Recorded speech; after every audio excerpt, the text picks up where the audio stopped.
Quando eu vi aquela vaca recém-parida protegendo uma grávida desmaiada no meio do pasto, meu coração congelou. Se esse vídeo apareceu para você, é porque essa história vai te emocionar e arrepiar. Então já se inscreve no canal se você gosta desse tipo de história e comenta aí de qual cidade você está assistindo. Eu sempre soube o peso do silêncio. Não daquele silêncio que a gente escolhe quando cala a boca para não falar besteira, mas do outro, do que vem sem pedir licença e fica, do que entra pelos cantos da casa, se acomoda nas cadeiras vazias, dorme do outro lado da cama. Esse silêncio eu conheço bem. Conheço desde que enterrei minha Joana, há quase 7 anos, debaixo do pé de ipê que ela tanto gostava. A fazenda sempre foi grande demais para mim sozinho, mas eu fui ficando, fui virando parte dela, acho. Ou ela virou parte de mim. Não sei mais onde termino eu e começa esse chão vermelho, essa terra que insiste em viver mesmo quando a gente não quer. O sol já descia atrás das serras quando comecei a voltar para casa, montado no meu cavalo branco. A estrada de terra vermelha seguia silenciosa demais, daquele jeito que faz até o peito apertar. O calor do dia ainda subia do chão em ondas invisíveis, e o suor escorria pela minha nuca, molhando o colarinho da camisa surrada. Outubro é assim no centro do país, seco, quente, impiedoso. A poeira levantava com cada passo do cavalo, grudando na pele, no rosto, nos olhos cansados de tanto ver a mesma coisa todo dia. O cavalo, que sempre foi calmo, travou de repente. As orelhas dele ficaram em pé, duras, atentas. Ele começou a farejar o vento como se estivesse sentindo algo que eu ainda não via. Puxei as rédeas devagar, sentindo o corpo dele tenso debaixo de mim. Naquele canto isolado da fazenda, silêncio sempre existiu. Mas daquele jeito, não. Até o som das cigarras tinha morrido. O vento parou. A tarde inteira parecia estar segurando a respiração. Foi então que percebi as marcas no chão. Marcas fundas na terra, como se algo pesado tivesse sido arrastado. O capim estava amassado em linha torta, seguindo um rastro que não fazia sentido. Pegadas também, mas não eram de nenhum animal meu. Eram humanas, descalças, e ao lado delas, sulcos profundos, como se alguém tivesse caído, levantado, caído de novo. Uma sensação ruim começou a subir pelas minhas costas, daquelas que a gente não sabe explicar, mas sabe que não deve ignorar. O cavalo recuou um passo. Eu segui o olhar dele. Ali, na frente, ao lado de um capim alto que balançava sozinho, havia uma vaca recém-parida. Eu reconheci ela. Era uma das minhas, que tinha sumido há 2 dias. O bezerro ainda estava úmido, as pernas finas tremendo, o corpo pequeno lutando para ficar de pé. Ele respirava com dificuldade, o focinho buscando a mãe, mas a vaca não estava olhando para ele. Ela estava de pé, firme, o corpo sujo de sangue fresco, colocando-se entre algo no chão e o resto do mundo. Ela bufava baixo. Não era aviso para mim, era proteção.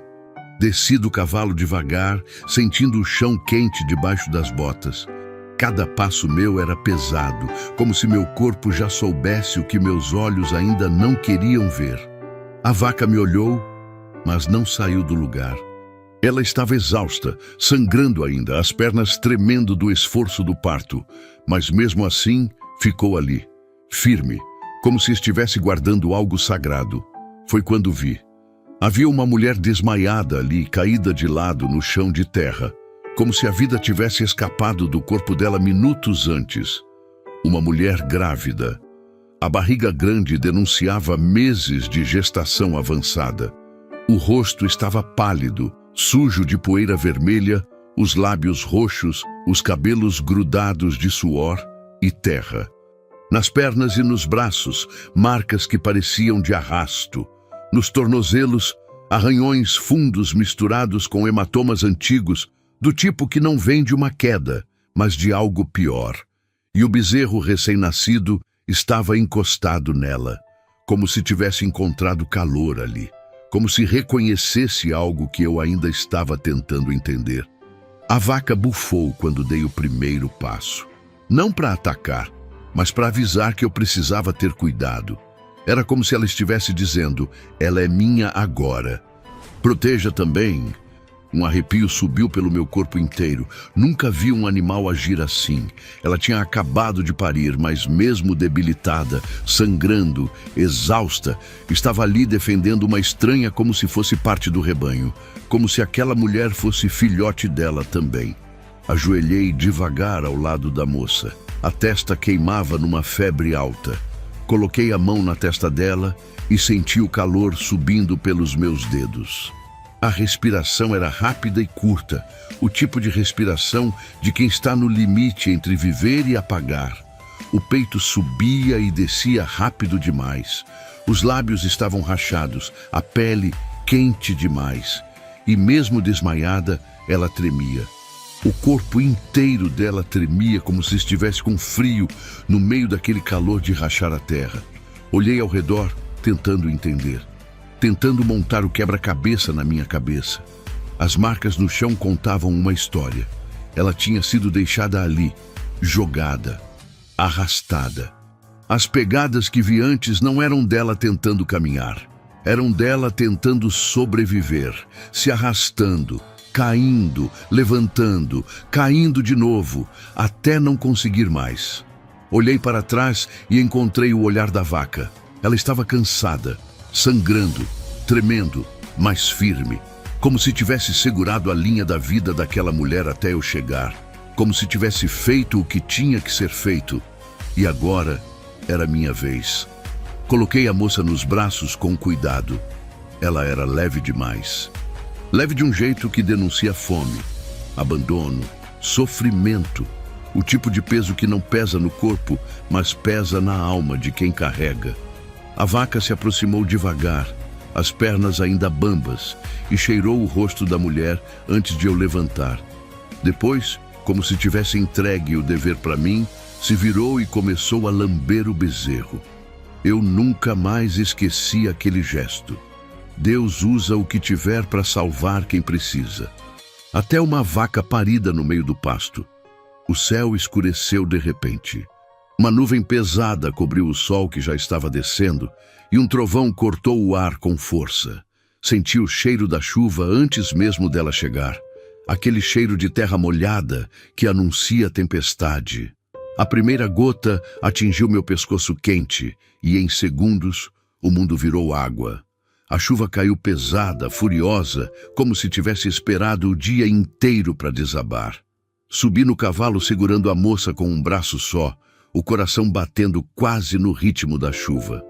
Ela estava mole, a cabeça caída no meu ombro, o corpo queimando de febre mesmo com a água fria batendo em nós. O cavalo disparou pelo caminho como se entendesse a urgência.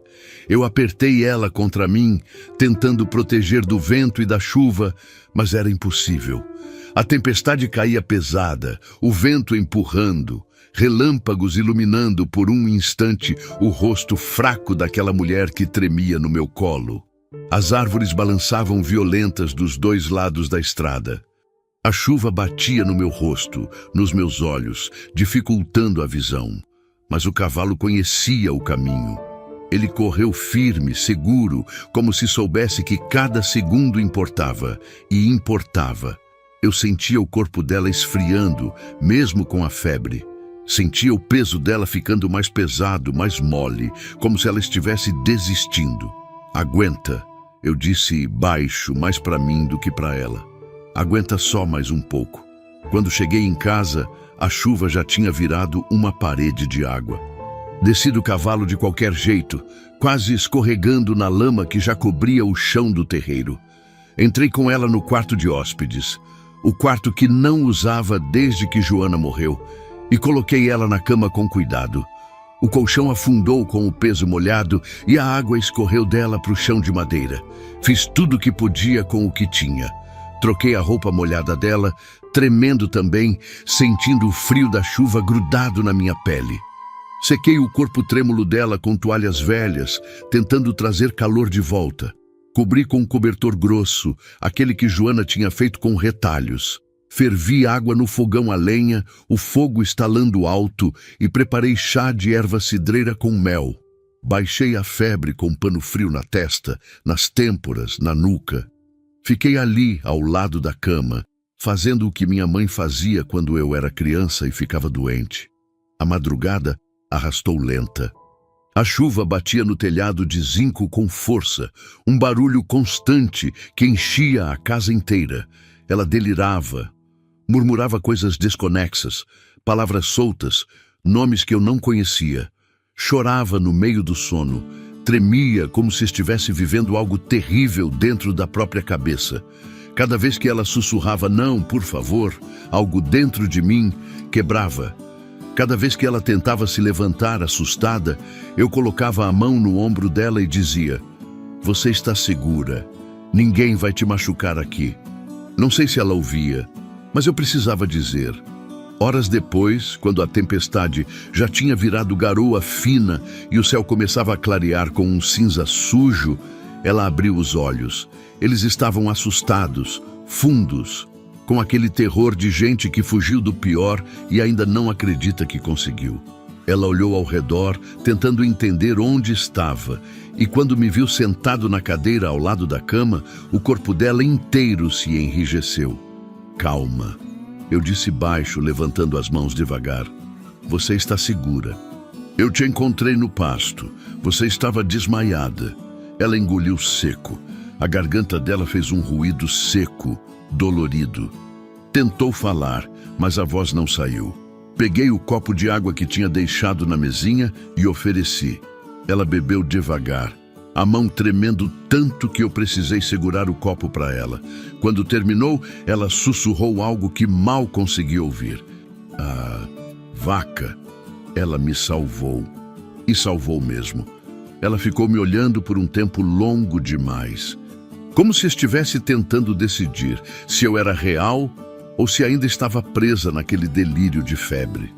Os olhos dela eram fundos, escuros, do tipo que já viu coisas que ninguém deveria ver. Tinha medo ali, mas também tinha algo mais.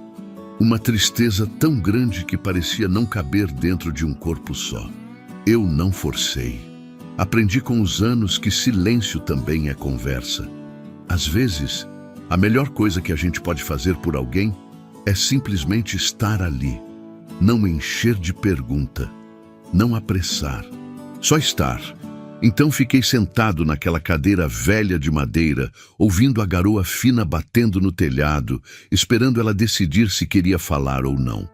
A luz da manhã começava a entrar pela janela, ainda fraca, ainda cinza. O quarto cheirava a pano molhado e a lenha queimada do fogão que tinha ficado aceso a noite toda. Ela mexeu devagar, tentando se ajeitar na cama, e soltou um gemido baixo de dor. Levou a mão à barriga, os dedos se fechando no tecido do vestido limpo que eu tinha colocado nela. Um vestido velho da Joana que ainda guardava no armário. Quanto tempo eu fiquei? A voz dela saiu rouca, quebrada. Desde ontem no fim da tarde. Passou a noite toda febril. Delirou bastante. Ela fechou os olhos com força, como se estivesse tentando lembrar. Ou talvez tentando esquecer. As mãos dela tremiam mesmo paradas, e percebi que não era só da febre, era de medo. Do tipo de medo que fica grudado na alma e não solta mais. Eu achei que ia morrer, ela disse, e a voz falhou no meio. Achei que ia morrer ali, que ninguém ia me encontrar, que meu filho ia morrer dentro de mim antes mesmo de nascer. Engoli seco. Senti um nó subindo pela garganta, daqueles que a gente tem que forçar para baixo. Levantei devagar e peguei a cadeira, arrastando ela um pouco mais para perto da cama. Sentei de novo, os cotovelos nos joelhos, as mãos entrelaçadas. Olhei para ela com calma. Mas você não morreu, e seu filho também não. Vocês dois estão vivos, e vão continuar vivos. Ela abriu os olhos de novo e me encarou. Tinha lágrimas ali, presas, se segurando para não cair. A boca dela tremeu. o queixo também. E então, como se uma represa tivesse se rompido, ela começou a chorar. Não era choro alto, era o tipo de choro silencioso que dói mais. O tipo que vem de tão fundo que nem som faz direito. Só o corpo inteiro tremendo, os ombros chacoalhando, as lágrimas descendo sem parar. Eu não sabia o que fazer. Fazia 7 anos que eu não via ninguém chorar assim na minha frente. A última vez tinha sido no velório da Joana, quando a irmã dela desabou na beira do caixão. Homem do campo não aprende a lidar com choro. A gente aprende a segurar, a engolir, a deixar para depois. Mas eu não podia deixar ela sozinha naquilo. Não depois de tudo. Me levantei e peguei um copo de água fresca. Trouxe também um pedaço de pão que tinha feito no dia anterior e um pouco de queijo. Coloquei tudo na mesinha ao lado dela e esperei. O choro foi diminuindo aos poucos, virando soluço, depois só respiração pesada. Ela limpou o rosto com as costas da mão, envergonhada. "Me desculpa", ela sussurrou. "Eu não queria... Não precisa pedir desculpa por sentir", eu disse.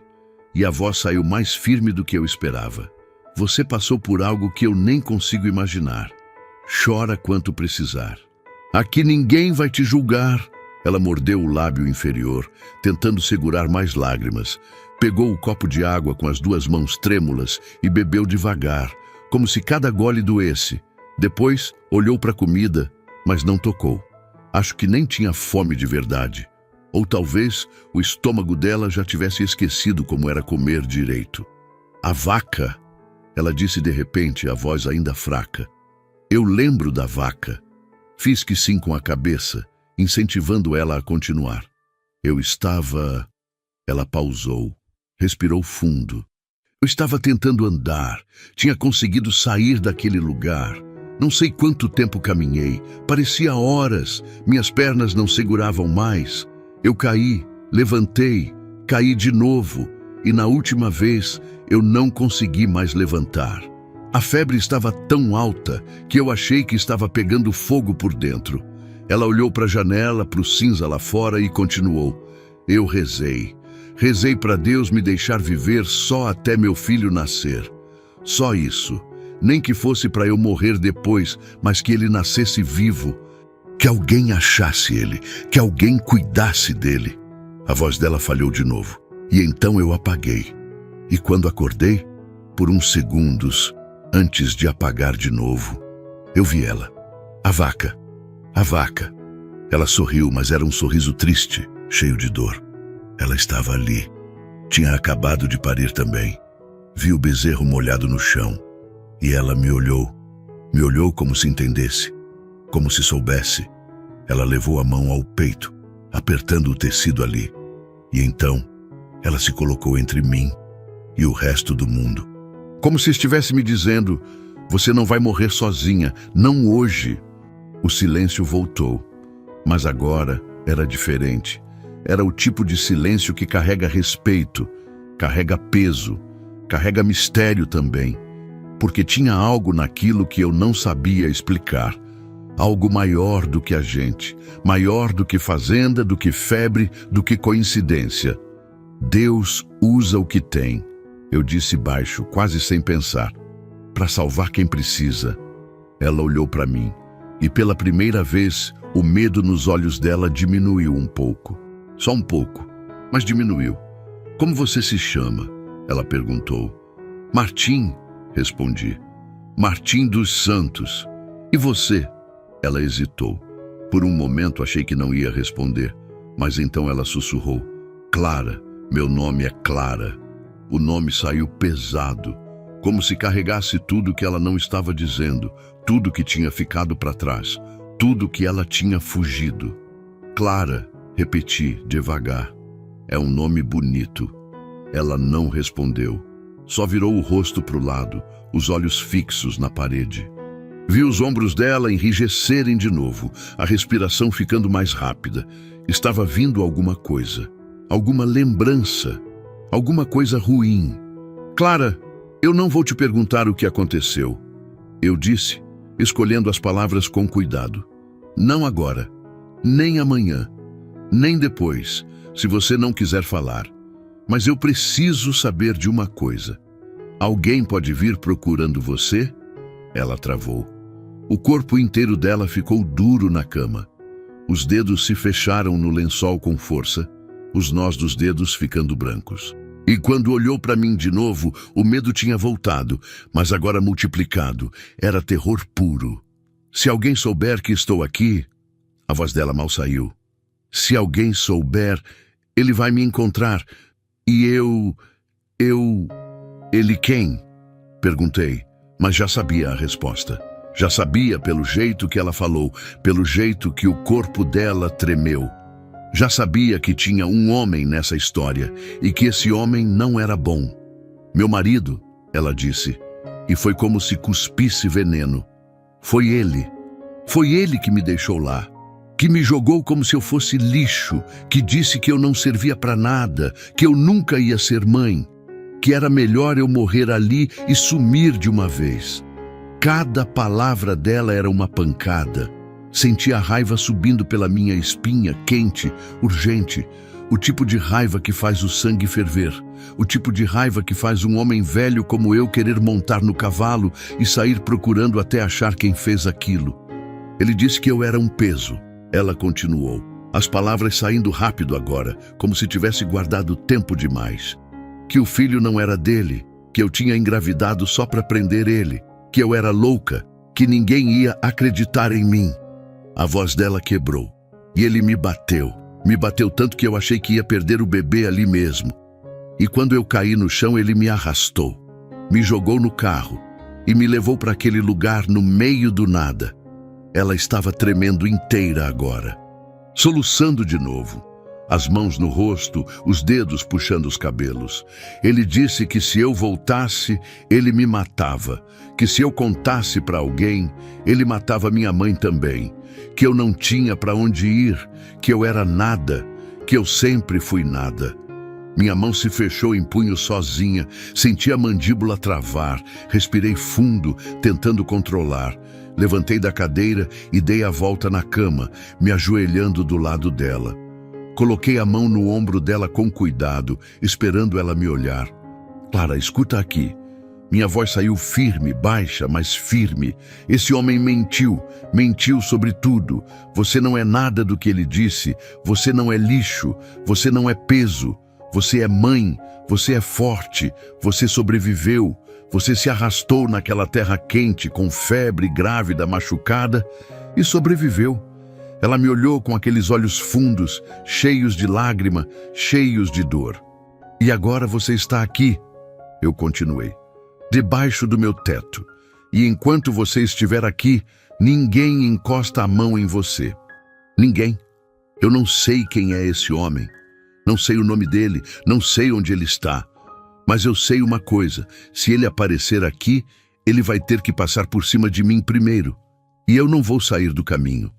Ela soluçou mais uma vez e agarrou minha mão com as duas dela. Apertou forte, como se fosse a única coisa sólida no mundo. Por quê? Ela perguntou, a voz quebrada. Por que você está fazendo isso? Você nem me conhece. Pensei na resposta. Pensei na Joana. Pensei na vaca. Pensei em Deus, no destino, no acaso. Pensei em tudo e em nada ao mesmo tempo. Porque era a coisa certa a fazer, eu disse simplesmente. E porque eu acho que Deus colocou você no meu caminho por algum motivo. Talvez para eu te ajudar. Talvez para você me ajudar também. Não sei ainda, mas sei que você não vai passar por isso sozinha. Clara chorou mais um pouco, mas agora era diferente. Era alívio misturado com dor. Era esperança misturada com medo. Ela segurou minha mão por mais um tempo e eu deixei. Deixei ela sentir que não estava sozinha, que tinha alguém ali, que tinha chão firme debaixo dos pés dela de novo. Quando ela finalmente soltou, eu me levantei e fui até a janela. A garoa tinha parado. O céu ainda estava cinza, mas mais claro. Dava para ver a serra ao longe, o verde escuro das árvores, o vermelho da terra molhada. Tudo quieto, tudo em paz. Mas eu sabia que aquela paz era frágil. Sabia que, se aquele homem descobrisse onde ela estava, essa paz ia acabar rápido. Vou buscar mais comida para você, eu disse, ainda olhando lá para fora. Você precisa se alimentar, recuperar as forças, e depois a gente conversa sobre o que fazer. E se ele vier? Ela perguntou, a voz pequena. Eu me virei para ela. Olhei nos olhos dela. Se ele vier, ele vai se arrepender. E eu não estava mentindo. Os primeiros dias foram silenciosos, mas era um silêncio diferente do que eu conhecia. Não era mais aquele silêncio pesado de casa vazia, de solidão que morde por dentro. Era outro. Era o silêncio de quem está esperando, de quem está curando, de quem está aprendendo a respirar de novo. Clara ficava a maior parte do tempo no quarto. Comia pouco, falava menos ainda, mas eu via nos olhos dela que alguma coisa estava mudando. Devagar, como planta que demora para brotar depois da seca, mas quando brota, brota firme. Ela ainda tremia quando ouvia barulho lá fora. Ainda se encolhia quando eu chegava rápido demais na porta. Ainda acordava no meio da noite gritando baixo, sufocada em pesadelo. Mas também comia o que eu levava, bebia o chá, deixava eu trocar o curativo dos arranhões que ainda estavam fechando. E aos poucos, muito aos poucos, começou a olhar pela janela. Começou a acompanhar com os olhos o movimento lá fora. O vento nas árvores, os pássaros, a luz do sol mudando conforme o dia passava. Eu voltei ao trabalho na fazenda, mas sempre de ouvido atento. Nunca me afastava muito da casa. Deixava a espingarda carregada perto da porta. Dormia com um sono leve, daqueles que acorda com qualquer rangido de madeira. Não era medo, era proteção, era promessa. No terceiro dia, quando voltei do pasto no meio da tarde, encontrei ela sentada na varanda. Foi a primeira vez que ela saiu do quarto sozinha. Estava numa cadeira de balanço velha, as mãos sobre a barriga, olhando para o horizonte com aquela expressão de quem está tentando entender onde está. O vestido largo de Joana balançava leve com o vento morno que vinha das serras. Eu parei ali na frente, ainda segurando a rédea do cavalo branco, sem saber se devia falar ou só deixar ela estar. Mas ela percebeu minha presença e virou a cabeça. Tinha algo diferente no rosto dela. Não era sorriso, mas também não era só medo. É bonito aqui, ela disse, a voz ainda fraca, mas mais firme que antes. Silencioso, mas bonito. Amarrei o cavalo no mourão e subi os degraus da varanda. Sentei na outra cadeira, a uns 2 metros dela, respeitando a distância. O sol estava começando a descer, deixando tudo alaranjado, dourado, quente. Joana também achava, eu disse, sem pensar muito. Minha esposa, ela dizia que o pôr do sol daqui era o mais bonito que ela já tinha visto. Clara ficou em silêncio por um tempo. Depois perguntou, ela já se foi? Faz 7 anos. Sinto muito. Eu também. Não tinha mais o que dizer sobre aquilo. Já tinha chorado tudo que tinha para chorar. Já tinha gritado sozinho no meio do pasto. Já tinha feito as pazes com o vazio. Ou pelo menos tinha tentado. Como ela era? Clara perguntou. E a curiosidade na voz dela era genuína. Como se estivesse tentando conhecer alguém que ainda habitava aquela casa de alguma forma. Pensei por um instante. Sempre é difícil descrever alguém que a gente amou. As palavras nunca dão conta. Era forte, eu disse por fim, do tipo de força que não faz barulho. Ela não gritava, não brigava. Mas quando decidia alguma coisa, ninguém tirava da cabeça dela. Sorri sem querer. Era teimosa, trabalhadora. Acordava antes de mim todo dia. E tinha um jeito com as plantas que era até estranho. Tudo que ela plantava, nascia. Como se as coisas crescessem só de ela olhar. Clara olhou para o canteiro abandonado na lateral da casa. Dava para ver que já foi cuidado um dia. Agora tinha só mato crescendo no meio das pedras. Foi câncer, eu continuei. Começou pequenininho. Ela nem ligou no começo. Quando descobrimos, já tinha espalhado. Não teve muito o que fazer. Ela foi devagar, sofrendo, mas sem reclamar. Até o fim, ela não reclamou. O silêncio voltou, mas não era desconfortável. Era o tipo de silêncio que une as pessoas, que faz elas entenderem que ninguém passa por essa vida sem carregar alguma coisa pesada. Eu tinha 17 anos quando conheci meu marido. Clara disse de repente, a voz baixa. Achei que ele era diferente, que ele ia me tirar daquela vida ruim que eu tinha com minha madrasta. Achei que ele ia me salvar. Ela pausou, respirou fundo. Mas ele não salvou nada. Ele só me prendeu de outro jeito. No começo era bom, ou eu achava que era. Ele era atencioso, trazia flor, dizia que eu era bonita. Mas depois que casamos, a voz dela falhou. Depois que casamos, tudo mudou. Ele começou a beber, a sair, a voltar tarde, a gritar comigo por qualquer coisa, a dizer que eu não fazia nada direito, que eu era burra, que eu era feia, que ninguém mais ia me querer. Senti a raiva apertar meu peito de novo, mas não falei nada. Ela precisava colocar para fora. E quando descobri que estava grávida, Clara levou a mão à barriga, os dedos se fechando no tecido do vestido. Achei que ia mudar.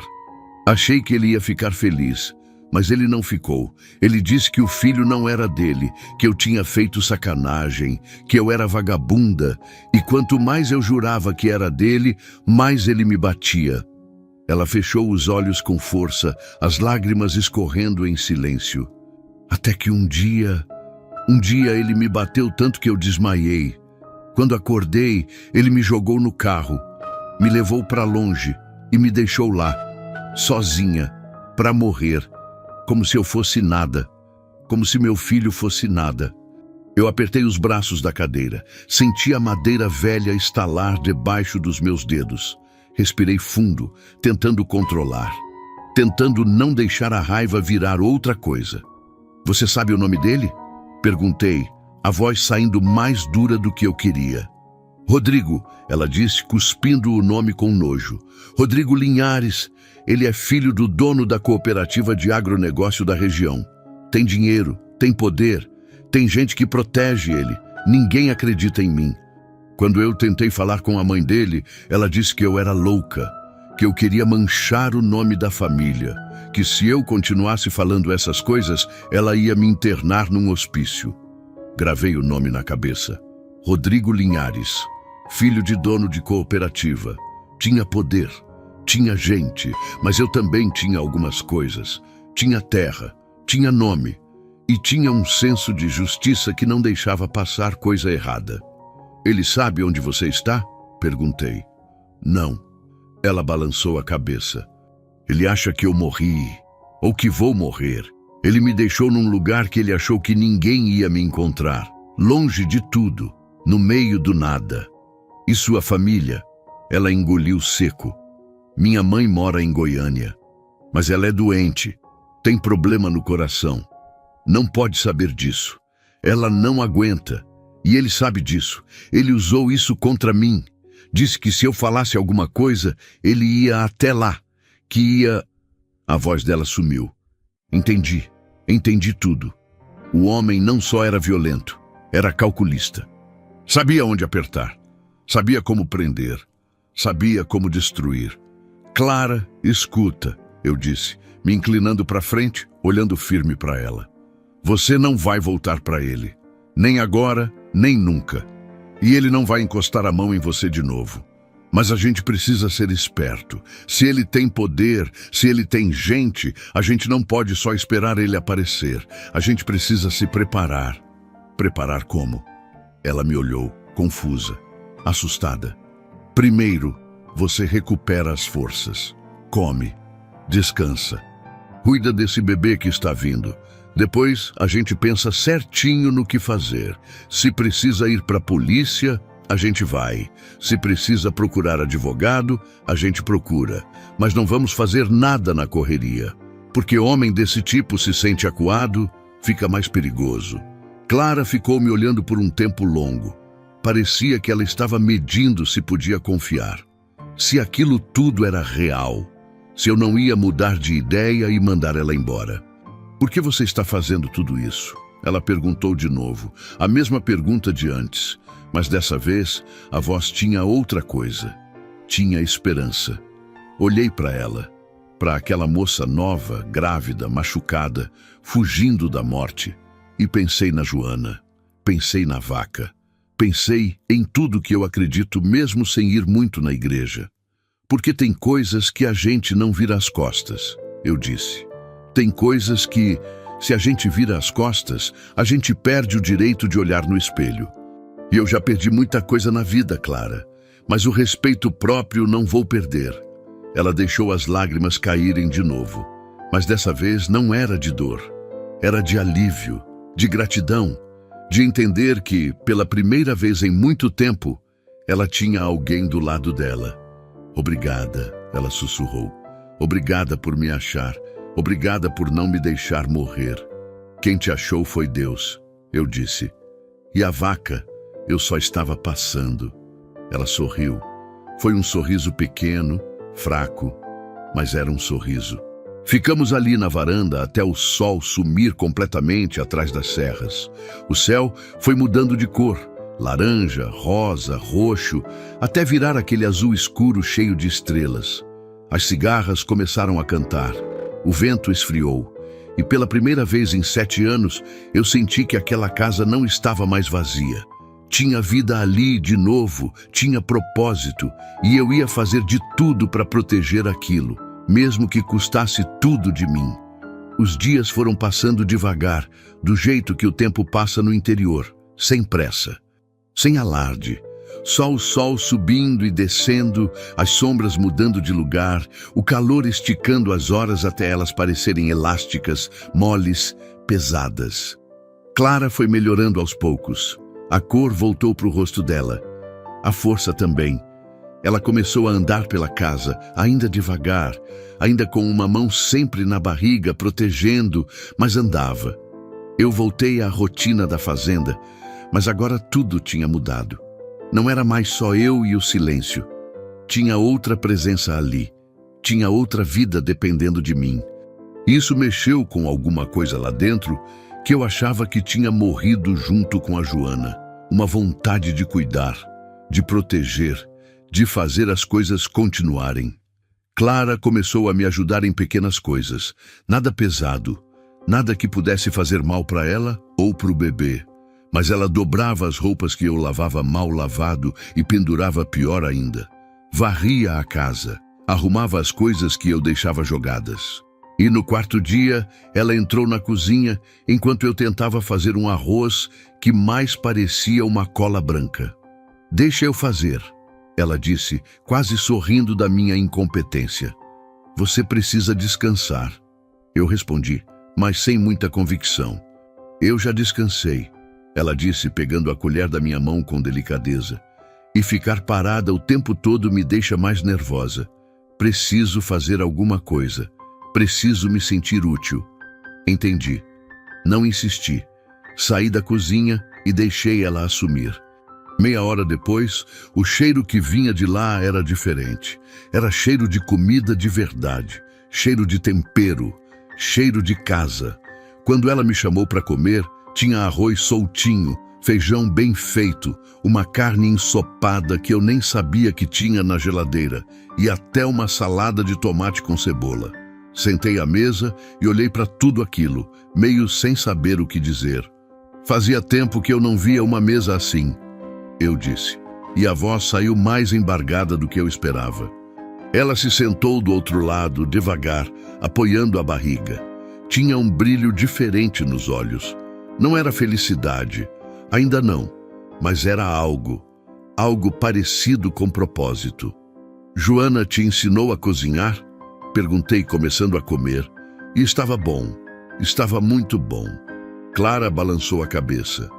Minha avó, antes dela morrer, ela dizia que mulher que sabe cozinhar nunca passa fome e nunca deixa ninguém passar. Ela mexeu no feijão com o garfo, perdida em alguma lembrança. Eu gostava de cozinhar, mas Rodrigo, Ele não deixava, dizia que eu fazia tudo errado, que queimava, que era sem gosto, que eu não servia nem para isso. Parei de mastigar. Olhei para ela. Ele estava errado. Eu disse, simples, muito errado. Ela não respondeu. Só continuou mexendo na comida. Mas eu vi um pequeno sorriso nos cantos da boca dela. Um sorriso triste, mas um sorriso. Comemos em silêncio por um tempo. Lá fora, o sol estava começando a esquentar forte de novo. Outubro era assim, sem piedade. Mas ali dentro, com a sombra da casa e o ventilador rodando no teto, estava suportável. Martim, Clara disse de repente, a voz baixa. Você acha que eu sou covarde?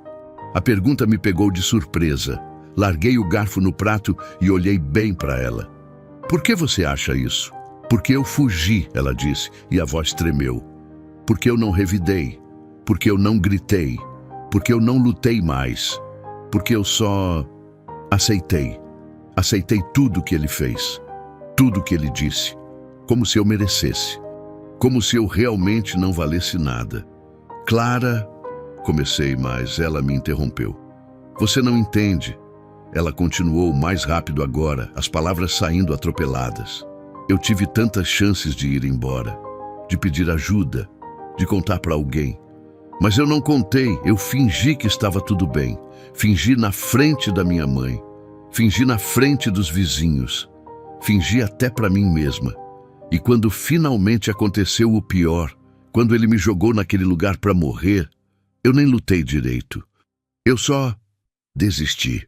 As lágrimas começaram a descer de novo. Ela limpou com as costas da mão, brava consigo mesma por estar chorando. Eu sou fraca, ela disse, e foi quase um sussurro de ódio. Eu sempre fui. Levantei da cadeira, dei a volta na mesa.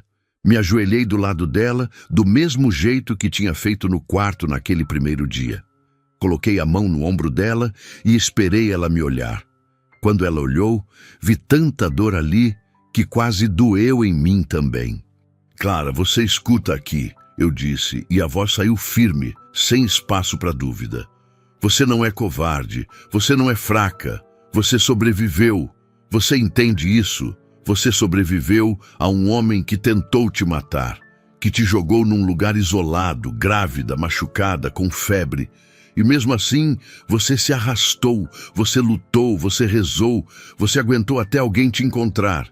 Isso não é fraqueza, isso é força, a maior força que existe. Mas eu não revidei, ela insistiu, a voz quebrada. Eu não bati nele de volta, eu não gritei, eu só apanhei e aceitei. Porque você estava protegendo seu filho, eu disse. Porque você sabia que se revidasse, ele ia bater mais, ia machucar mais, ia matar você e o bebê. Você não aguentou porque era fraca. Você aguentou porque era forte o suficiente para saber que bater de volta não ia salvar ninguém. Ela me olhou, os olhos vermelhos, as lágrimas ainda caindo. E sobre não pedir ajuda antes, continuei. Clara, eu sei como é. Eu vi isso acontecer com outras mulheres. Homem que bate, que humilha, que destrói. Ele não faz isso de uma vez. Ele faz devagar. Ele vai tirando pedaço por pedaço da pessoa. Vai fazendo ela acreditar que não vale nada, que merece aquilo, que ninguém vai acreditar, que ninguém vai ajudar. É como veneno. Vai entrando devagar. E quando a pessoa percebe, já está tão doente que nem tem força para gritar.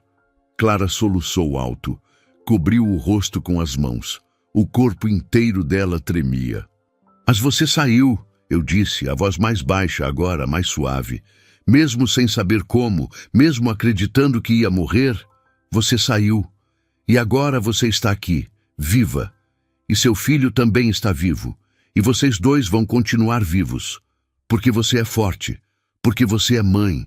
E não existe força maior no mundo do que a de uma mãe protegendo seu filho. Ela tirou as mãos do rosto e me abraçou. Foi de repente.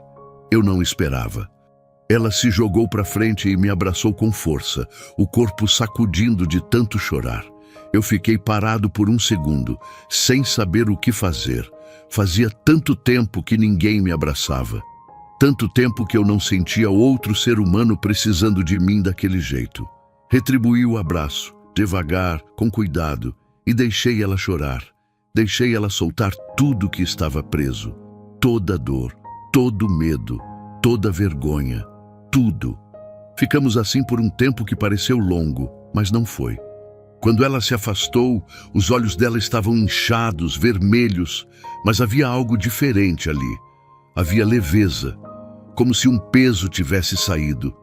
Desculpa, ela disse, limpando o rosto. Para de pedir desculpa.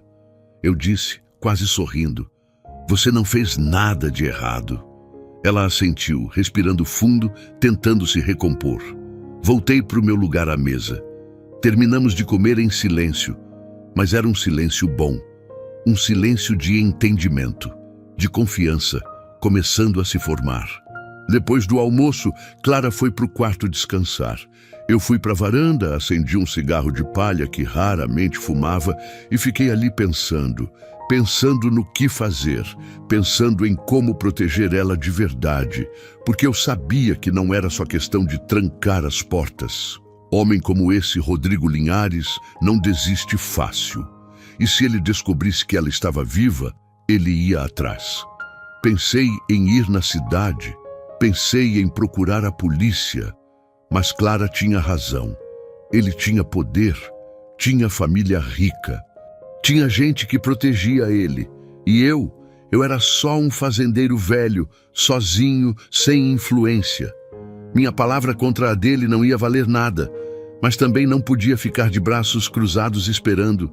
Precisava fazer alguma coisa, precisava me preparar. E precisava descobrir mais sobre quem era esse homem, onde ele estava, o que ele estava fazendo, se ele estava procurando ela ou se realmente achava que ela tinha morrido. Apaguei o cigarro no cinzeiro velho e decidi. Ia até a cidade no dia seguinte. Ia com calma, sem chamar atenção. Ia conversar com algumas pessoas, descobrir o que podia. E talvez, só talvez, encontrar alguém que pudesse ajudar de verdade.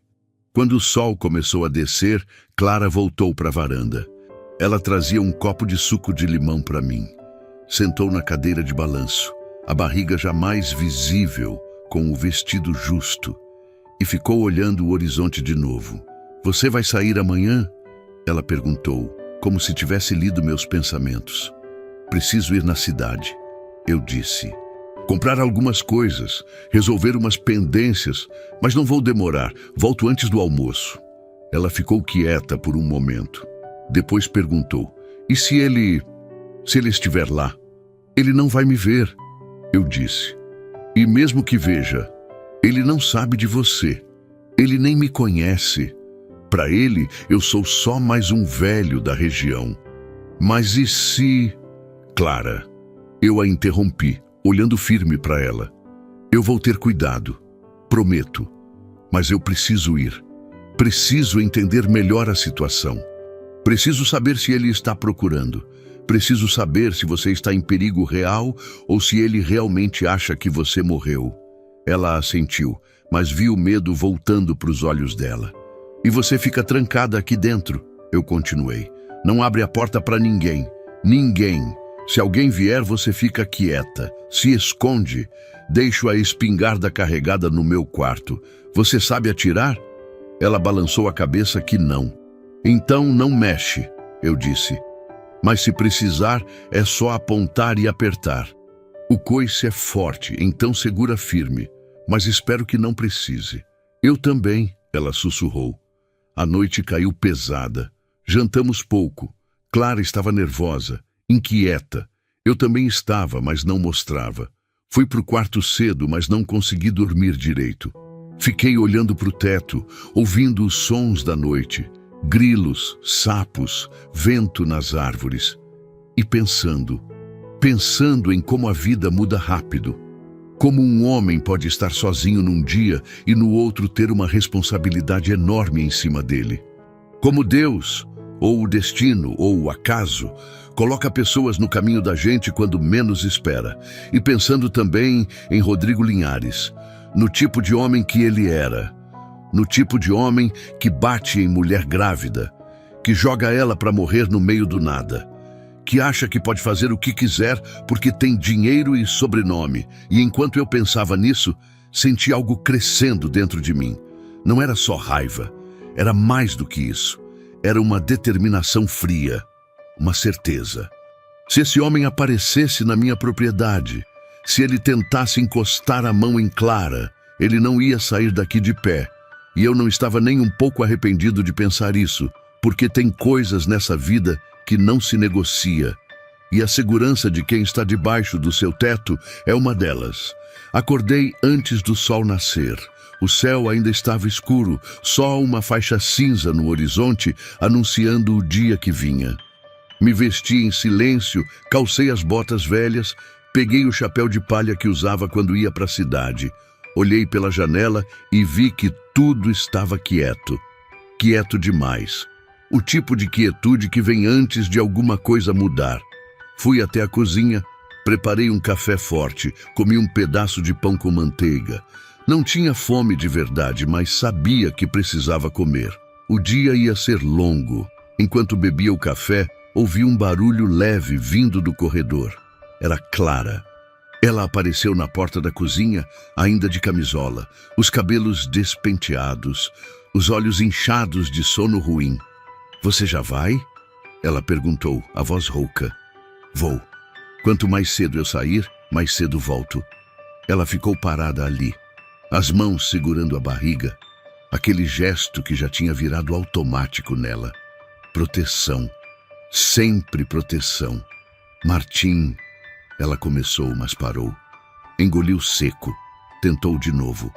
"Se você descobrir que ele está procurando, eu volto direto." Eu disse firme. "E a gente decide o que fazer, mas não vai acontecer nada hoje. Eu vou só observar, ouvir. Não vou chamar atenção. Prometo." Ela assentiu, mas vi que não estava convencida. O medo ainda estava ali, grudado nela como uma segunda pele. "Tranca tudo depois que eu sair," eu disse, pegando as chaves da caminhonete velha. "E não sai de dentro de casa. Se ouvir barulho estranho, se esconde. Eu deixei a espingarda no meu quarto, como disse ontem. Mas espero que não precise." "Eu também," ela sussurrou. Antes de sair, parei na porta e olhei para ela. Parecia tão pequena ali, tão frágil, mesmo com a barriga grande, tão jovem para estar carregando tanto peso. Quis dizer alguma coisa que fizesse ela se sentir melhor, alguma coisa que tirasse aquele medo dos olhos dela. Mas não sabia o quê. Então só disse, "Eu volto, pode confiar." E saí. A caminhonete estava velha, enferrujada, barulhenta, mas funcionava. Liguei o motor e esperei ele pegar tossindo, roncando, até finalmente estabilizar. A estrada de terra que levava até a rodovia era cheia de buraco, seca, empoeirada. A caminhonete sacudia a cada irregularidade e eu segurava firme no volante, os olhos fixos no caminho que ia clareando aos poucos com a luz do dia nascendo. Levei quase 1 hora até chegar na cidade. Santa Rita do Cerrado. Uma cidade pequena, daquelas que todo mundo conhece todo mundo. Tinha uma praça central com uma igreja velha, algumas lojas, um mercado, um posto de gasolina e não muito mais do que isso. Nos últimos anos, com a chegada do agronegócio, a cidade tinha crescido um pouco. Gente de fora tinha chegado, empresas, cooperativas, e com isso tinha vindo também gente com poder, gente com dinheiro, gente como a família Linhares. Estacionei a caminhonete perto do mercado, desci devagar, ajeitando o chapéu na cabeça e entrei.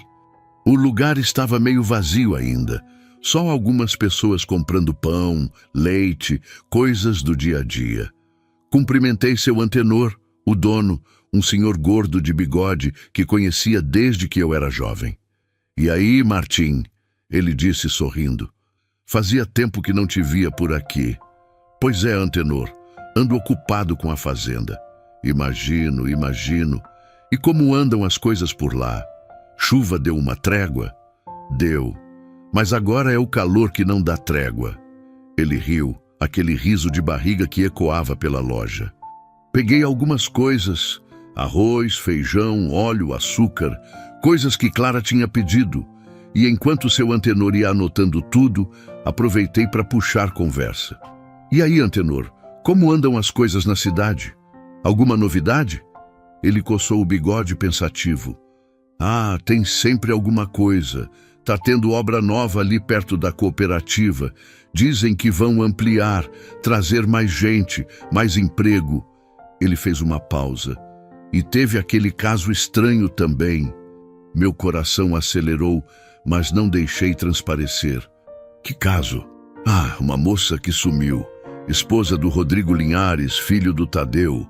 Você conhece o Tadeu, né? Dono da cooperativa. Conheço de nome, eu disse, fingindo desinteresse. E o que aconteceu com a moça? Antenor baixou a voz, como se estivesse contando um segredo. Ninguém sabe direito. Ela sumiu faz uns 10 dias. O Rodrigo diz que ela saiu de casa, que estava com a cabeça ruim, que pode ter fugido para algum lugar. Mas tem gente falando que foi coisa pior. Ele se inclinou mais perto.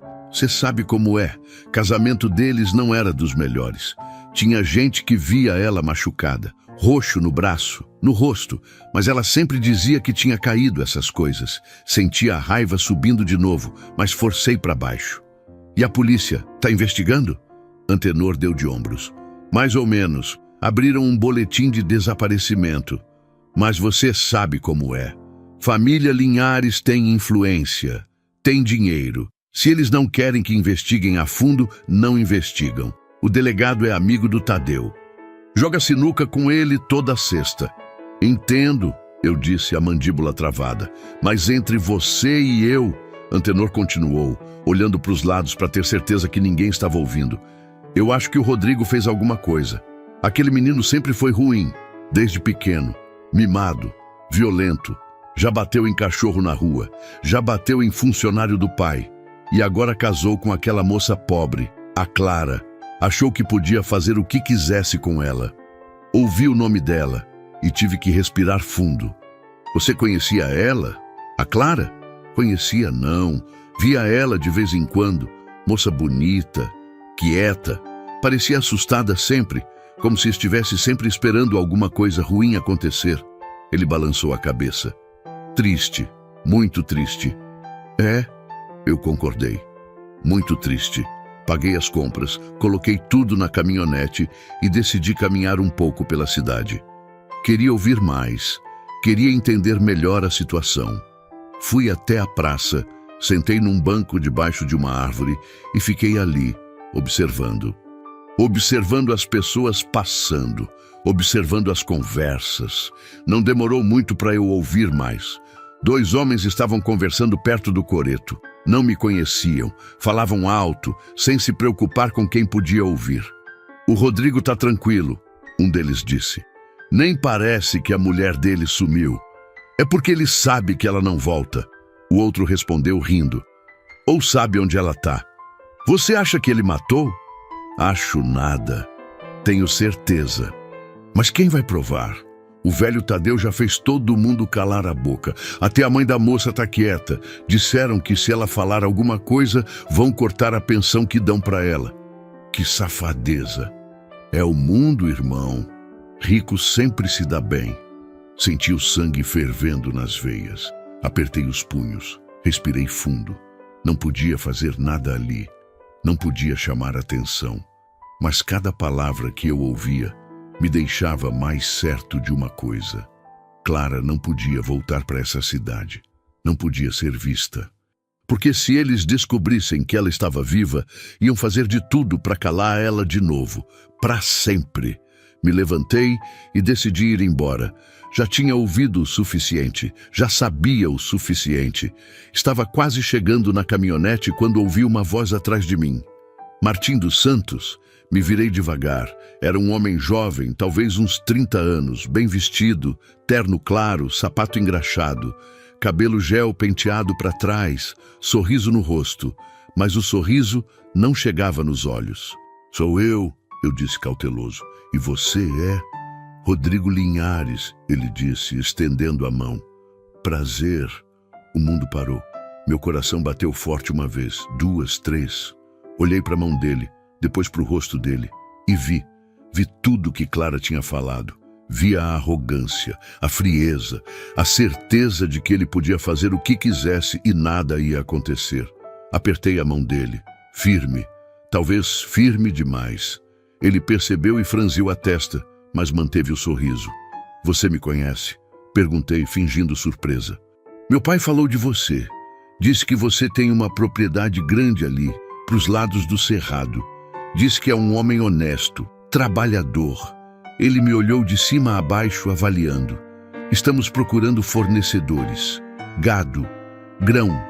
Talvez a gente possa fazer negócio. Pode ser, eu disse neutro, mas no momento não estou vendendo nada. Ano tá complicado. Complicado para quem não tem estrutura. Ele disse ainda sorrindo. Mas a cooperativa pode ajudar. A gente tem financiamento, tem mercado, tem tudo. É só você entrar no jogo certo. Vou pensar, eu disse. Se mudar de ideia, eu procuro vocês. Faz isso. Ele tirou um cartão do bolso e me entregou. Meu contato. Qualquer coisa me liga. Peguei o cartão, olhei para ele. E naquele momento tive que usar toda a força que tinha para não fazer o que queria fazer, para não agarrar ele pelo colarinho e perguntar onde ele tinha deixado Clara, para não socar aquele rosto arrogante até ele implorar por perdão. Mas não fiz nada. Só agradeci, guardei o cartão no bolso e subi na caminhonete. Enquanto ligava o motor, vi ele ainda parado ali, me olhando, aquele sorriso ainda no rosto. E pensei, ele não sabe, ele não faz a menor ideia que ela está viva, que ela está na minha casa, que ela contou tudo. E era melhor assim, porque se ele soubesse, saí da cidade mais rápido do que devia. A caminhonete sacudiu na estrada de terra, levantando poeira para todo lado. Meu coração ainda batia forte, minhas mãos suavam no volante. Não era medo, era adrenalina, era raiva contida, era tudo junto. Quando cheguei em casa, o sol já estava alto, queimando. Desci da caminhonete e vi Clara na janela. Ela tinha me visto chegar. Quando entrei, ela veio correndo, ou o mais rápido que conseguia com a barriga, os olhos arregalados, assustados. E aí? Ela perguntou, ofegante. O que descobriu? Respirei fundo. Coloquei as compras na mesa, tirei o chapéu e contei. Contei tudo. O que seu antenor disse. O que os homens na praça falaram. E principalmente, contei que eu tinha visto ele. Rodrigo. Cara a cara. Clara ficou branca. As pernas dela fraquejaram e eu tive que segurar ela pelo braço, levando ela até a cadeira. Ele te viu? Ela perguntou, a voz sumindo. Viu e falou comigo, mas ele não sabe de você. Ele acha que você morreu, Clara. Ele não tá procurando. Ele tá tranquilo. Tá fazendo negócio. Tá vivendo a vida como se nada tivesse acontecido. Ela começou a chorar.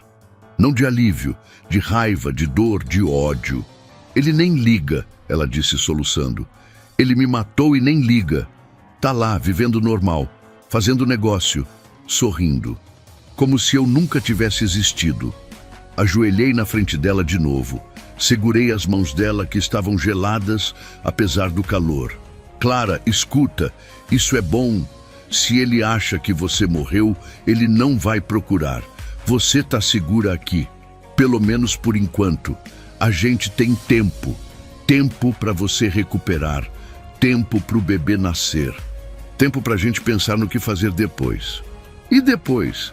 Ela perguntou, me encarando. O que a gente faz depois, Martim? Eu não posso ficar escondida para sempre. E ele não pode ficar impune. Ele não pode. Não vai ficar. Eu disse, e a voz saiu dura. Eu prometo, ele não vai ficar impune, mas a gente precisa ser esperto. A gente precisa ter prova, ter testemunha, ter alguma coisa que cole nele de verdade. Porque se a gente acusa sem prova, ele vai usar o poder dele para virar a mesa. E aí você perde tudo. Ela sabia que eu estava certo, sabia que não era simples, mas a dor nos olhos dela era tanta que doía em mim também. Eu vou te ajudar, eu disse. Até o fim. A gente vai fazer justiça, do jeito certo, mas com o tempo certo. Pode confiar em mim? Ela olhou para mim por um longo tempo. Depois assentiu devagar. Posso. E naquele momento selamos um pacto silencioso. Um pacto que ia mudar nossas vidas. Para sempre. As semanas que se seguiram trouxeram uma rotina estranha. Uma rotina que eu não conhecia mais. Não era a rotina pesada da solidão, aquela que se arrasta como chumbo pelos dias todos iguais. Era outra coisa. Era a rotina de quem divide o espaço, de quem divide o silêncio, de quem aprende de novo a conviver. Clara foi se soltando aos poucos, devagar, como o bicho arisco que vai perdendo o medo. Ela começou a sair mais do quarto, a andar pela casa com mais liberdade, a cuidar das plantas que Joana tinha plantado e que eu tinha deixado morrer por puro descaso. Ela regava, arrancava o mato, conversava com elas baixinho, como se pudesse trazê-las de volta só com a voz. E algumas voltaram, brotaram de novo, verdes, teimosas, como se estivessem só esperando alguém acreditar nelas de novo. Eu voltei ao trabalho da fazenda com mais ânimo. Consertei a cerca que estava caída há meses. Limpei o curral, separei o gado que precisava de vermífugo. Cuidei da vaca que tinha parido, aquela que salvou Clara. Ela e o bezerro estavam bem, fortes, e toda vez que eu olhava para ela, sentia um respeito diferente, como se ela soubesse de algo que eu ainda estava aprendendo. À noite, a gente jantava junto. Clara cozinhava e eu comia, e pela primeira vez em 7 anos, a mesa não parecia grande demais. A gente conversava. Não muito, mas conversava. Sobre coisas pequenas, sobre o calor, sobre a chuva que não vinha, sobre o bezerro que já estava andando firme, sobre o pé de manga que tinha dado fruto. Coisas simples, mas que enchiam o vazio. Uma noite, depois do jantar, Clara ficou parada na janela da cozinha, olhando para o céu escuro cheio de estrelas. A barriga dela já estava bem grande. Qualquer dia agora, o bebê ia nascer. Eu sabia, ela sabia, e isso trazia um medo novo, um medo que nenhum de nós falava, mas que estava ali, sempre presente. Martim, ela disse, sem tirar os olhos do céu. Você acha que eu vou ser boa mãe? A pergunta me pegou de surpresa. Sequei o prato que estava lavando e olhei para ela. Por que você acha que não seria?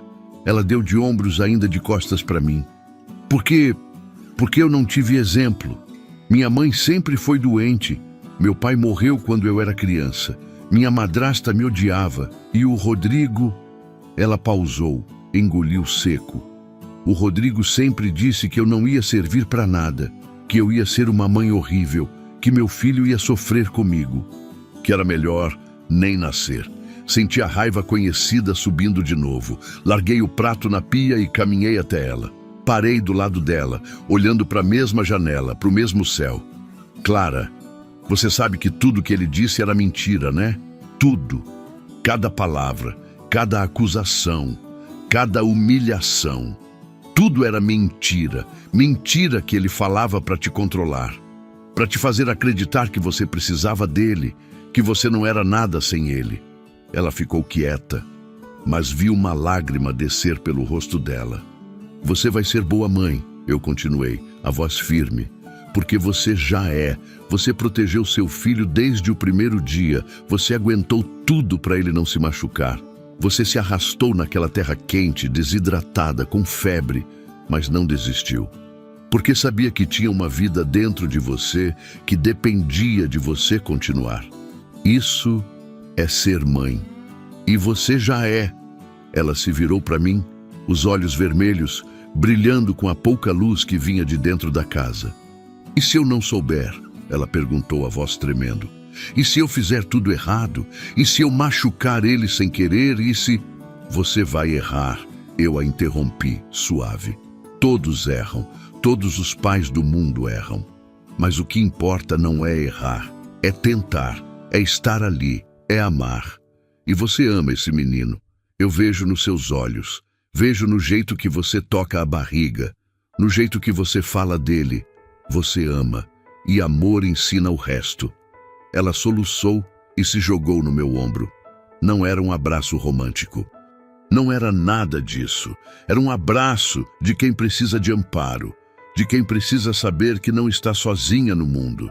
E eu segurei ela, como segurava Joana quando ela chorava com medo da morte, como segurava minha mãe quando meu pai morreu. Segurei porque era o que tinha para dar, e às vezes é o suficiente. Os dias foram passando e novembro chegou trazendo as primeiras chuvas. Chuvas fracas ainda, mas que já mudavam o cheiro do ar, que já deixavam a terra menos seca, que já faziam o verde voltar aos poucos.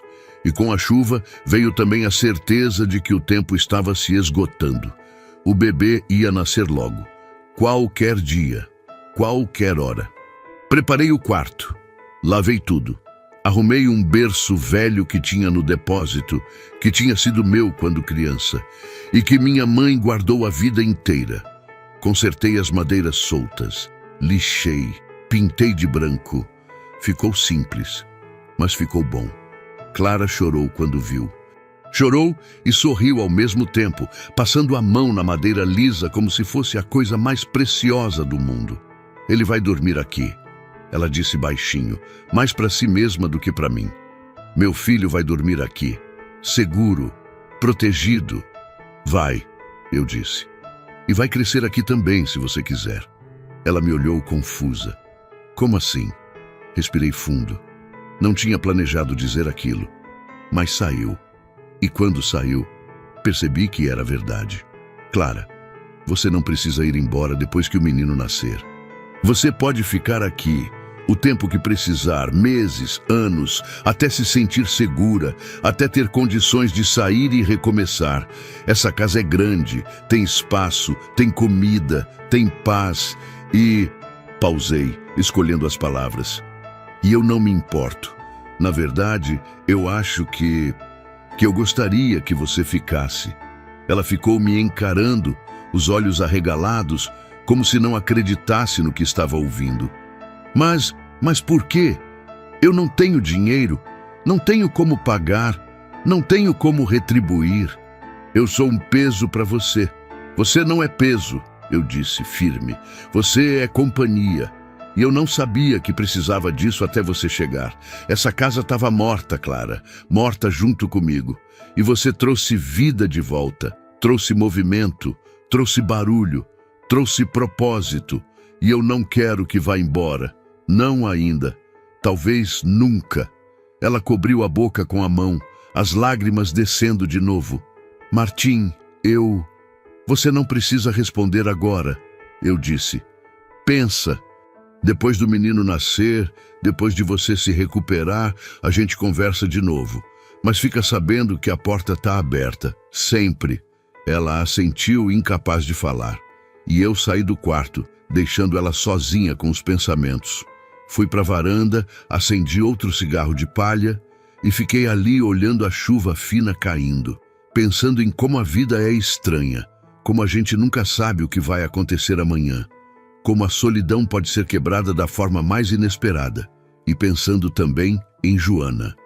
No que ela diria se estivesse aqui, se ela aprovaria, se ela entenderia.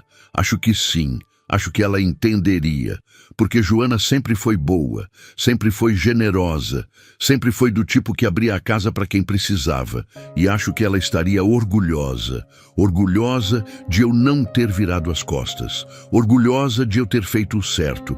Pelo menos era nisso que eu queria acreditar. Na manhã seguinte acordei com um grito. Pulei da cama, o coração disparado, e corri para o corredor.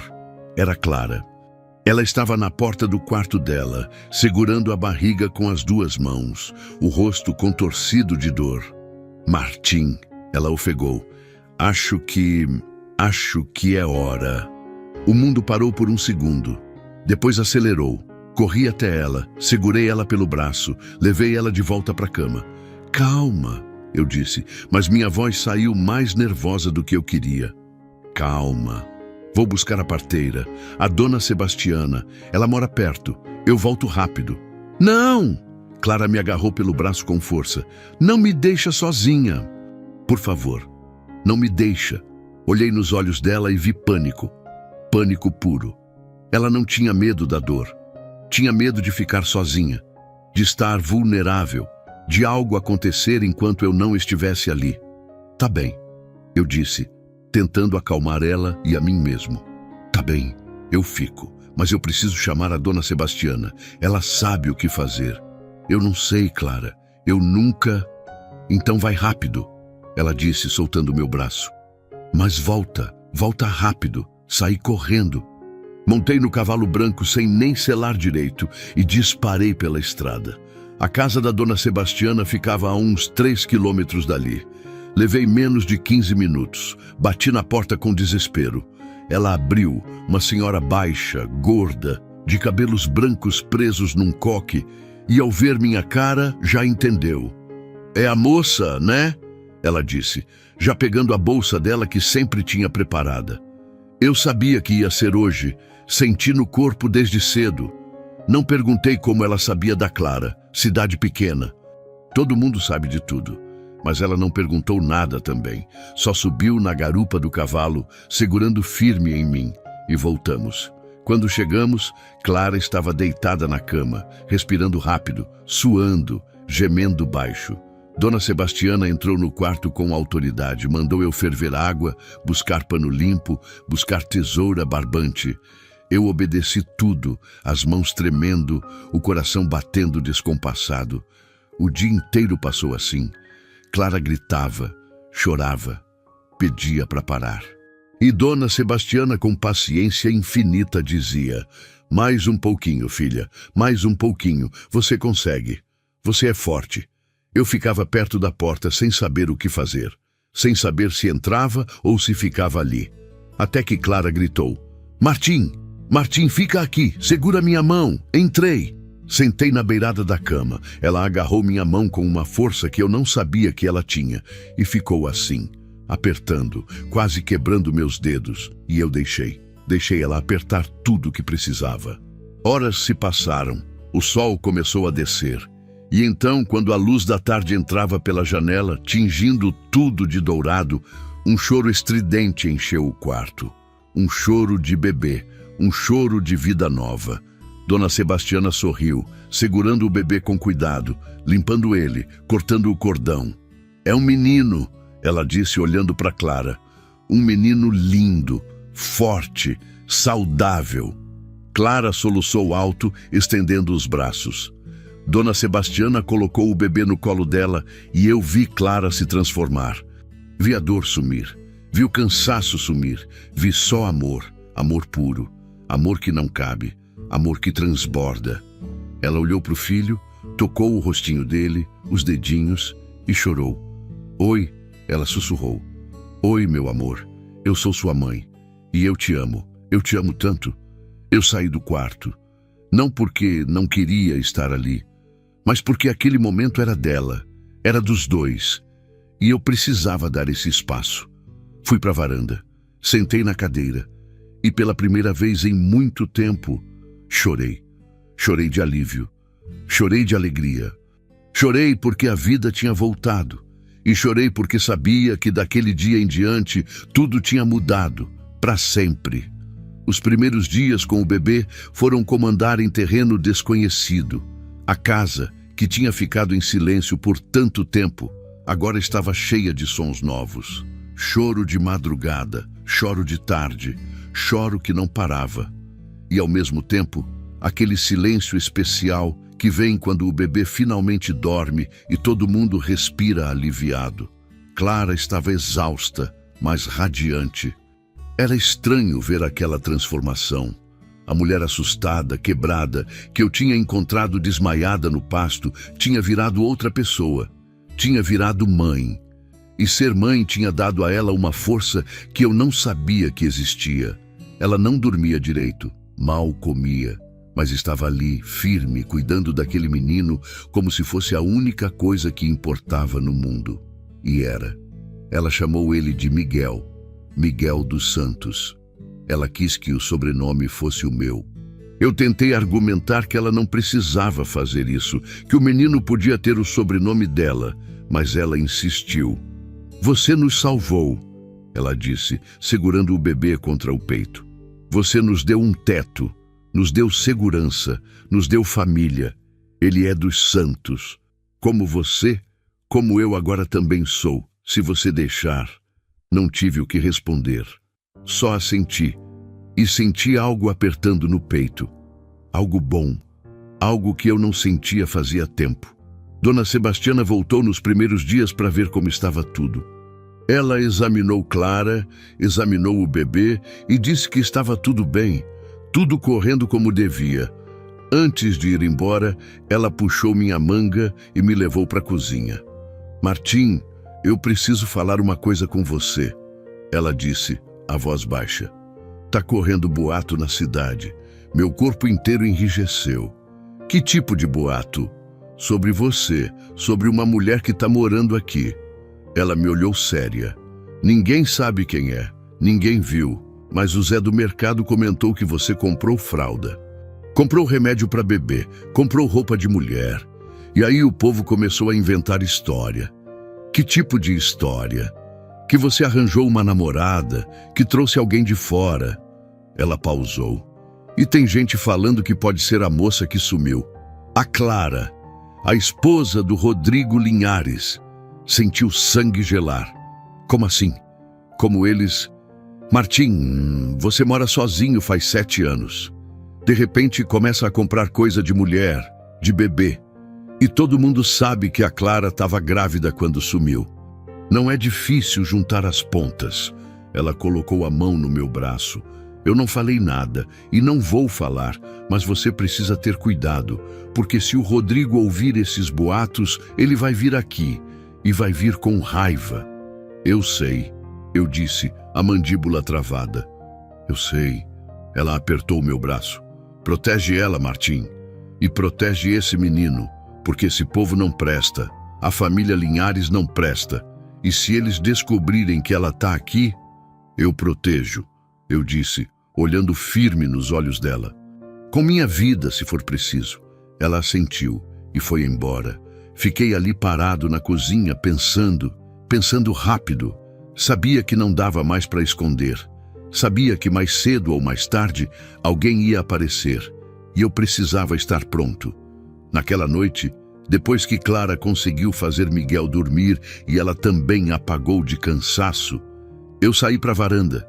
Peguei a espingarda que sempre ficava perto da porta, limpei ela, carreguei, deixei munição extra na gaveta, tranquei todas as portas, todas as janelas, e fiquei ali sentado na cadeira de balanço, a espingarda no colo, olhando a escuridão lá fora.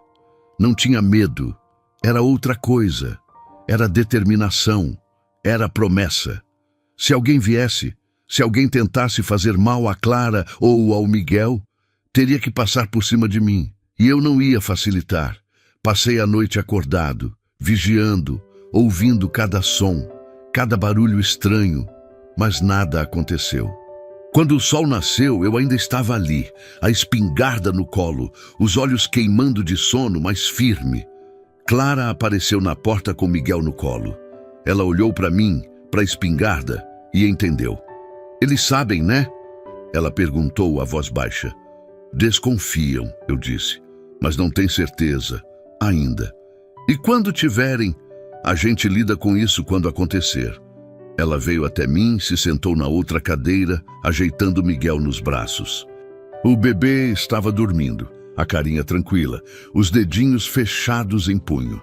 Martim, eu não quero que você se machuque por minha causa, ela disse olhando para o horizonte. Você já fez demais, mais do que qualquer pessoa faria. Se eles vierem, eu posso ir embora, posso levar o Miguel e... Para onde? Eu a interrompi, olhando firme para ela. Para onde você vai, Clara? Você não tem dinheiro, não tem lugar. Sua mãe está doente e sendo vigiada por eles. Se você sair daqui, para onde você vai que eles não vão encontrar? Ela ficou quieta, porque sabia que eu estava certo. Você fica, eu disse. E a gente enfrenta isso junto. E se eles vierem, eles vão ter que me enfrentar primeiro. E eu não tenho nada a perder, Clara. Nada. Eu já perdi tudo que tinha para perder. Mas você tem esse menino. Você tem futuro. E eu não vou deixar ninguém tirar isso de você. Ela começou a chorar em silêncio, as lágrimas descendo, mas sem som. E ficamos ali, os dois, olhando o sol nascer, sabendo que a tempestade estava vindo, mas sabendo também que não íamos enfrentar sozinhos. 2 dias depois, a tempestade chegou. Eu estava no curral consertando uma tábua quebrada, quando ouvi o barulho de carro na estrada. Larguei o martelo e olhei. Era uma caminhonete preta, nova, reluzente. Vinha levantando poeira, rápida, decidida. Meu coração acelerou. Corri até a casa, entrei pela porta dos fundos. "Clara!" chamei, tentando não gritar. "Clara, esconde! Agora!" Ela apareceu da cozinha, assustada, Miguel no colo. "O que? Alguém tá vindo. Entra no quarto, tranca a porta. Não faz barulho. Não sai até eu chamar. Entendeu?" Ela ficou branca, mas obedeceu. Correu para o quarto, fechou a porta. Ouvi a chave girando. Respirei fundo. Peguei a espingarda que estava encostada na parede. Carreguei e saí para a varanda. A caminhonete parou na frente da casa. 3 homens desceram. O primeiro eu reconheci na hora. Rodrigo Linhares. O rosto dele era exatamente como eu lembrava. Arrogante, frio. Os outros 2 eram capangas, grandes, fortes. Do tipo que bate primeiro e pergunta depois. Rodrigo veio até a varanda com passos largos, confiantes. Parou no pé da escada, olhou para mim, depois para a espingarda na minha mão. "Martim dos Santos", ele disse sem sorriso dessa vez. "A gente precisa conversar." "Sobre o quê?" perguntei, a voz firme, a espingarda apontada para o chão, mais pronta. "Sobre minha esposa." Meu coração bateu mais forte, mas não deixei transparecer. "Não sei do que você está falando." "Não?" Ele deu um passo para frente. "Os capangas também. Porque tem gente dizendo que você está escondendo alguém aqui. Uma mulher grávida. E eu tô achando que essa mulher é minha esposa, a Clara." "Não tem ninguém aqui", eu disse. "Só eu, como sempre foi." Ele riu, um riso sem humor. "Então você não se importa se eu der uma olhada, né? Só para ter certeza." "Importo sim", eu disse, levantando a espingarda, apontando direto para ele. "Essa é minha propriedade. Você não tem mandado de busca, não tem autorização e não tem direito de entrar aqui." Ele parou. Os capangas botaram a mão na cintura, onde provavelmente tinham armas. A tensão subiu, o ar ficou pesado. "Você está cometendo um erro muito grande, velho", Rodrigo disse, a voz baixa, perigosa. "Muito grande. Se ela está aqui, se você está escondendo ela, você está cometendo crime. Está obstruindo justiça. E eu vou te processar, vou tomar sua terra, vou te deixar na rua." "Então processa", eu disse sem baixar a arma. "Mas não entra aqui, não sem ordem judicial. E se tentar entrar à força, eu atiro. E a lei está do meu lado. Invasão de propriedade. Legítima defesa." Ele me encarou, eu encarei de volta. E por um momento, achei que ele ia mandar os capangas avançarem. Achei que ia virar tiroteio ali mesmo. Mas então, ele recuou. Deu um passo para trás. "Tá bom", ele disse. "Tá bom, mas isso não acaba aqui. Eu vou voltar com a polícia, com mandado. E quando eu voltar, se eu descobrir que você mentiu, você vai se arrepender. Vai se arrepender de ter nascido." "Estarei esperando", eu disse. Ele cuspiu no chão, virou as costas e entrou na caminhonete. Os capangas também. Arrancaram com tudo, levantando uma nuvem de poeira que cobriu tudo. Esperei eles sumirem na estrada. Esperei o barulho do motor desaparecer. Só então abaixei a espingarda. E percebi que minhas mãos estavam tremendo. Não de medo, de adrenalina, de raiva, de alívio. Entrei na casa, bati na porta do quarto. "Clara, sou eu. Já foram. Pode sair." A porta se abriu devagar. Clara estava pálida, tremendo. Miguel chorando baixinho no colo dela. Era ele? Ela perguntou, a voz sumindo. Era. O que ele disse? Que sabe que você está aqui, que vai voltar com a polícia. Com mandado. Ela sentou na cama, as pernas falhando. Começou a chorar. Acabou, ela disse. Acabou, Martim. Ele vai me levar, vai me matar, vai me tirar meu filho. Ajoelhei na frente dela, segurei as mãos dela. Não vai, eu disse. Eu não vou deixar, mas agora a gente precisa ser esperto. A gente precisa de ajuda, ajuda de verdade. E eu sei onde conseguir. Onde? Na capital, tem um advogado lá, um amigo do meu pai. Ele é bom, honesto, e ele não tem medo de família rica. Olhei firme para ela. Eu vou até lá amanhã cedo. Vou contar tudo. Vou pedir ajuda. E enquanto isso, você fica aqui, trancada. Dona Sebastiana vem ficar com você. Ela traz a espingarda dela também. E se alguém vier, vocês duas não abrem. Não respondem. Nada. Entendeu? Ela assentiu, ainda chorando. Vai dar certo, eu disse. Eu prometo. Vai dar certo. Mas no fundo eu não tinha certeza. Porque quando a gente lida com gente poderosa, gente rica, gente sem escrúpulo, a justiça nem sempre vence. Mas eu tinha que tentar. Por Clara, por Miguel, por mim mesmo. Tinha que tentar. Saí antes do sol raiar. O céu ainda estava negro, mas lá no horizonte já dava para ver aquela linha fina de luz anunciando o dia. A estrada até a capital era longa, quase 4 horas de viagem. Deixei Clara com Dona Sebastiana, que tinha chegado ainda de madrugada, trazendo a espingarda do falecido marido e uma determinação no olhar que me tranquilizou um pouco. Vai tranquilo, ela disse, sentada na cadeira de balanço com a arma no colo. Ninguém passa por mim. Ninguém. Clara estava pálida, com Miguel no colo, os olhos vermelhos de tanto chorar durante a noite. Ela não tinha dormido. Eu também não. Ficamos acordados conversando, planejando, tentando encontrar alguma saída que não colocasse ninguém em risco. Mas quanto mais a gente conversava, mais ficava claro que não tinha saída fácil. Tinha só a saída certa, e a saída certa era enfrentar. Volta logo, ela disse quando eu estava saindo, a voz tremendo. Por favor, não demora. Volto antes do escurecer, eu prometi. E volto com solução. A viagem foi longa e tensa. A caminhonete velha reclamava a cada buraco, a cada subida. Mas ela aguentou. Sempre aguentou. Quando cheguei na capital, o sol já estava alto e o calor dentro da cabine era insuportável. Estacionei em frente a um prédio velho no centro, onde funcionava o escritório do Dr. Henrique Sampaio. Ele tinha sido advogado do meu pai há muito tempo.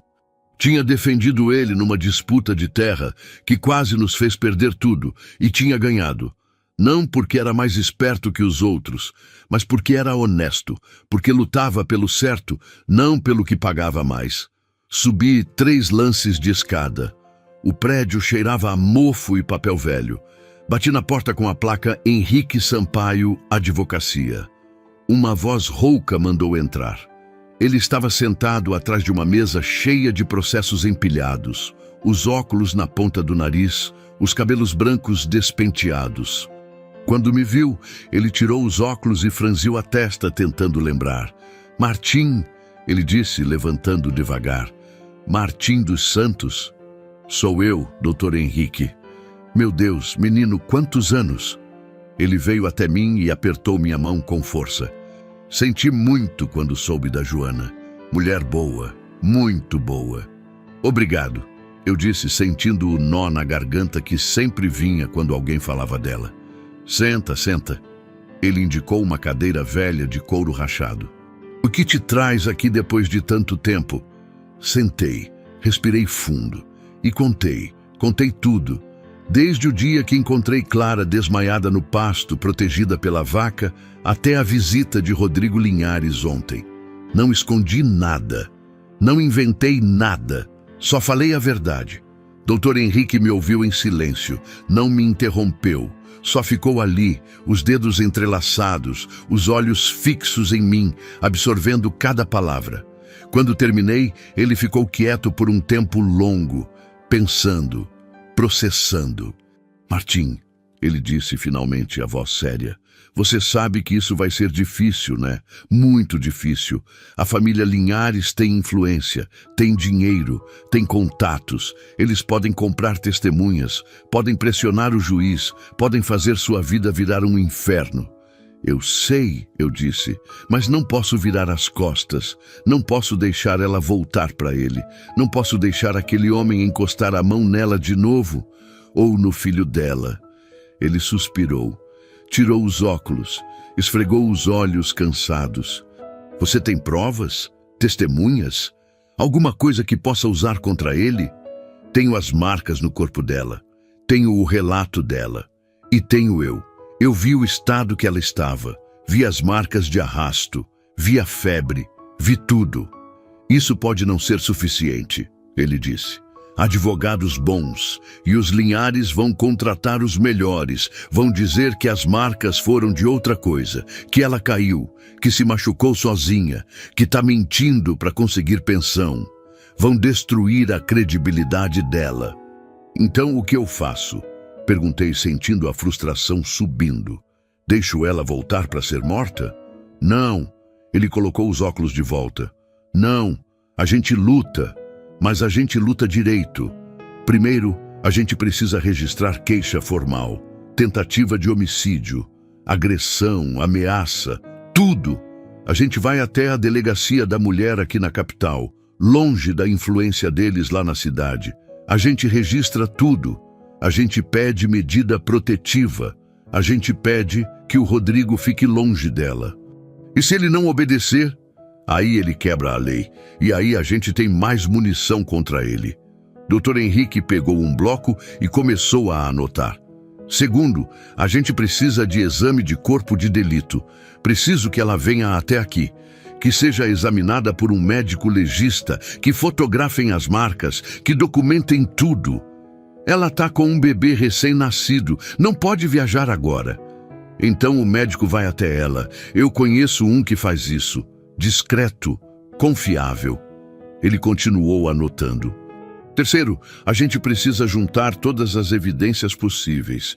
Pessoas que viram ela machucada, pessoas que ouviram os gritos, vizinhos, conhecidos, alguém que possa testemunhar.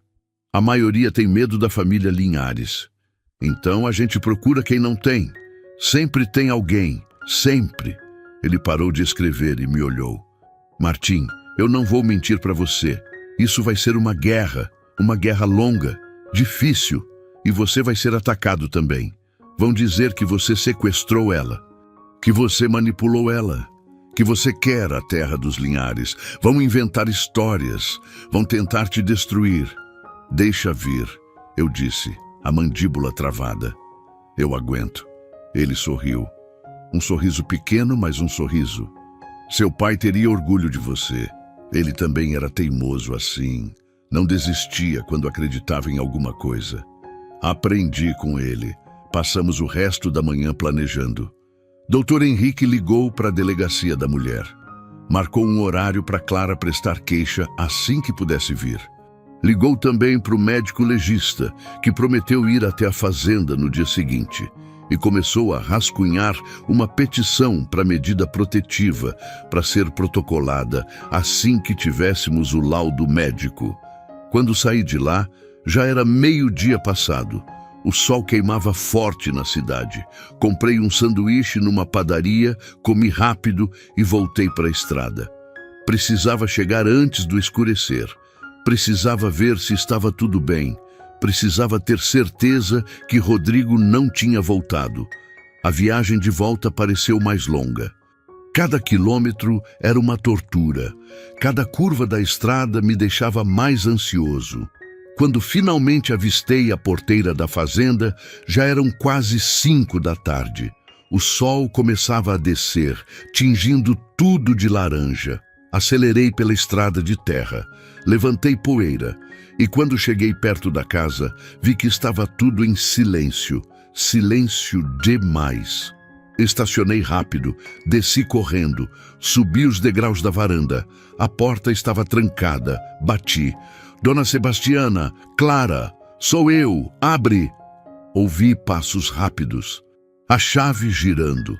A porta se abriu e Clara se jogou em mim, abraçando com força, tremendo. Graças a Deus você voltou, ela disse, a voz embargada. Graças a Deus. O que aconteceu? Perguntei, sentindo o coração acelerar. Ele voltou? Não, Dona Sebastiana respondeu, aparecendo atrás de Clara com a espingarda. Mas passou um carro aqui 3 vezes. Um carro preto. Ficava lá na estrada, parado, olhando. Depois ia embora. E voltava de novo. Estavam vigiando.